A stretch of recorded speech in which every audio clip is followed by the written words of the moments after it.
Assalamualaikum warahmatullahi wabarakatuh. Perkenalkan, nama saya Nurul Farida. Saya mahasiswi Unisnu Temanggung. Di sini saya akan memberikan sedikit penjelasan tentang mata kuliah Dirosah Agama Intensif yang diampu oleh Bapak Najib Mubarak. Di sini saya akan menjelaskan tentang perselisihan aliran mengenai doa kunut. Latar belakangnya yaitu kata kunut dalam bahasa Arab berasal dari akar kata qanata yang artinya adalah merendahkan diri kepada Allah. Dalam syariat, istilah kunut bisa diartikan sebagai berdoa kepada Allah sebagai wujud penghambaan dan ketaatan.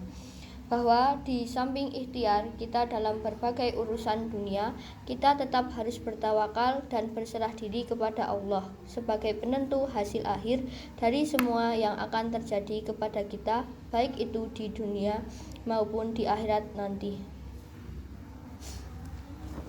Lafaz doa kunut tertulis dalam banyak riwayat. Namun, kesepakatan banyak ulama mengungkapkan bahwa lafaz yang lazim adalah sebagaimana dalam hadis yang diriwayatkan oleh Tirmidzi bahwa Rasulullah Shallallahu Alaihi Wasallam mengajarkan kepada sahabat Ali radhiyallahu an. Bacaan dalam kunut sebagai berikut.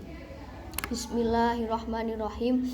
Allahumma hdini fi man hadait, wa afini fi man afait, wa tawallani fi man tawallait, wa barik li fi ma a'tait, wa qini syarra ma qadait, fa innaka taqdi wa la yuqda alait, fa innahu la yadillu man walait, wa la ya'izzu man adait, tabarakta rabbana wa ta'alait, walakal hamdu ala ma qadait. Astaghfiruka wa atubu ilaik. Wassallallahu ala sayyidina Muhammadin nabiyil ummi wa ala alihi wa sahbihi wa barik wasallam. Keutamaan membaca doa kunut. Dari hadis yang diriwayatkan oleh Imam Muslim dari Jabir berkata bahwa Rasulullah Shallallahu Alaihi Wasallam bersabda, afdalus sholati tulu'ul kunut. Artinya, salat yang paling utama adalah salat yang panjang kunutnya. Kunut terbagi ke dalam 3 macam. Yang pertama, kunut nazilah, merupakan kunut yang dibacakan ketika suatu kaum sedang ditimpa musibah. Nazilah dapat diartikan pula dengan musibah yang melanda.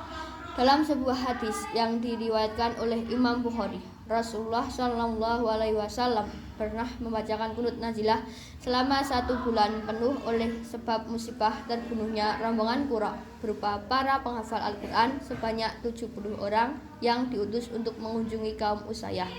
Namun ternyata mereka berkhianat dan membunuh semua utusan tersebut. Adapun lafaz kunut nazilah tidak terikat pada nas tertentu, melainkan menyesuaikan dengan kondisi yang sedang dihadapi oleh kaum tersebut. Biasanya kunut nazilah ditambah dengan doa tolak balak. Bismillahirrahmanirrahim. Allahumma alfa'anal bala'a wal fahsya wal munkara bima la yasikul ghairak. Allahumma la tumakinil a'da'a fina wa la tusallidhum alaina bidunubina. Allahumma salimna wal muslimina wal muslimat wa min afati dunya wal akhirah wa min bala'i dunya wal akhirah. Rabbana atina fid dunya hasanah wa fil akhirati hasanah wa qina adzabannar. Yang kedua ada kunut witir. Kunut witir yakni kunut yang dibacakan ketika rakaat terakhir salat witir pada setiap malam di bulan Ramadan. Biasanya seseorang menggunakan kunut pada saat sholat witir di bulan Ramadan pada tanggal 15 Ramadan sampai akhir bulan Ramadan. Yang ketiga ada kunut fajar atau subuh. Kunut fajar yaitu kunut yang dibacakan ketika salat subuh. Diriwayatkan oleh Imam Ahmad dari Anas bin Malik radhiyallahu an. Bismillahirrahmanirrahim. An Anasi radhiyallahu an. Anna Rasulullah sallallahu alaihi wasallam lam yazal yaknutu fi subhi hatta faraqad dunya. Dari hadis itu dapat kita simpulkan bahwa hadis sebelumnya menyebutkan Rasulullah berkunut pada waktu subuh dan maghrib. Namun yang paling dijaga amalannya hingga wafatnya adalah kunut ketika subuh. Yang saya maksud di sini polemiknya adalah mengapa NU kalau sholat subuh sering menggunakan kunut, sedangkan Muhammadiyah tidak menggunakan kunut.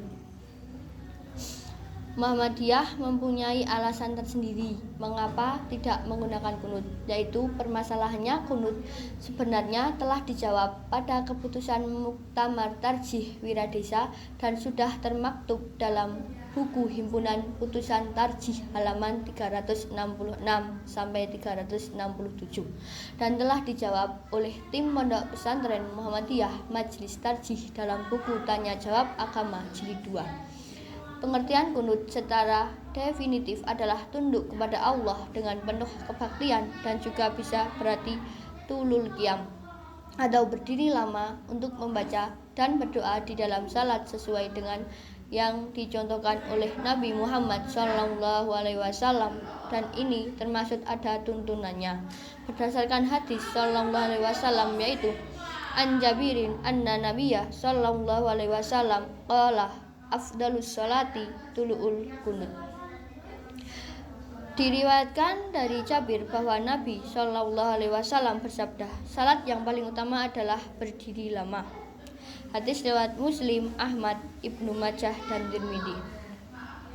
Adapun kunut diartikan dengan arti khusus, yakni berdiri lama ketika i'tidal dan membaca doa Allahumma hdini fiman hadait dan seterusnya. Di waktu saat subuh hukumnya diperselisihkan ulama. Di samping doa tersebut juga sebagai doa kunut witir.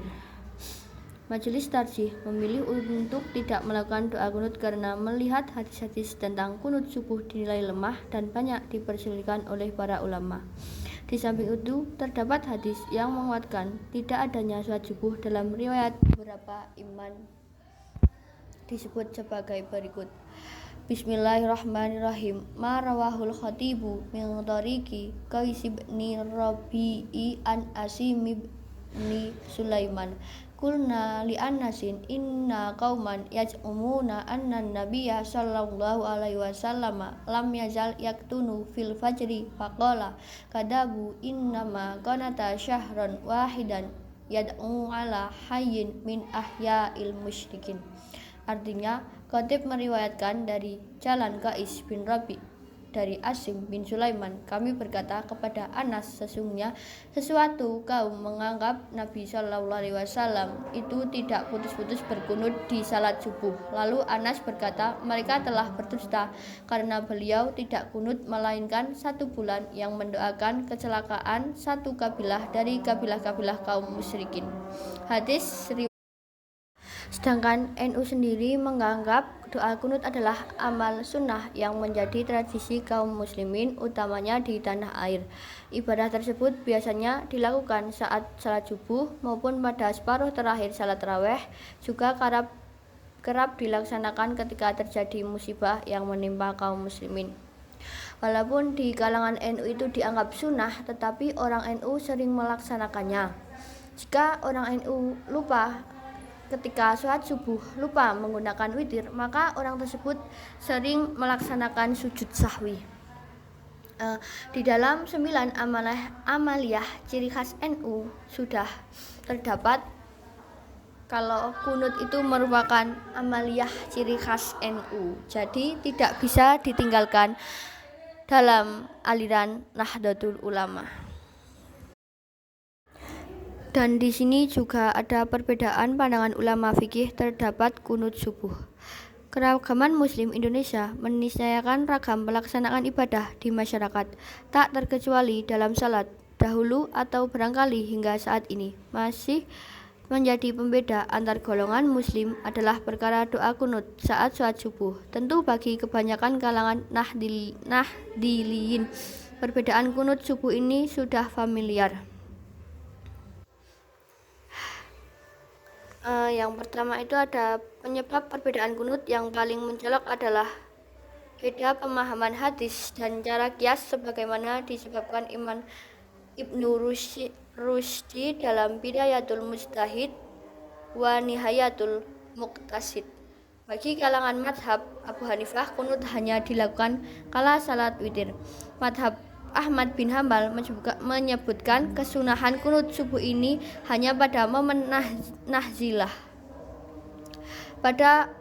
Sedangkan bagi kalangan madhab Syafi'i seperti kebanyakan diamalkan di Indonesia, membaca doa kunut subuh termasuk sunnah abad yang jika ditinggalkan maka dianjurkan melakukan sujud sahwi. Para ulama kalangan madhab Syafi'i menyadarkan pendapat perkara kunut ini salah satu pada hadis yang diriwayatkan dari Anas bin Malik sebagai berikut. Mazala Rasulullah sallallahu alaihi wasallam yaktunu fil fajri hatta faraqat dunya. Artinya, Rasulullah sallallahu alaihi wasallam senantiasa berkunut di salat fajar sampai beliau meninggal dunia. Pada akhirnya, Muhammadiyah dan NU masih memegang teguh kepercayaan dalam menggunakan doa kunut. Jadi, bagi orang-orang NU tetap menggunakan doa kunut. Begitu pula dengan aliran Muhammadiyah yang tidak menggunakan doa kunut.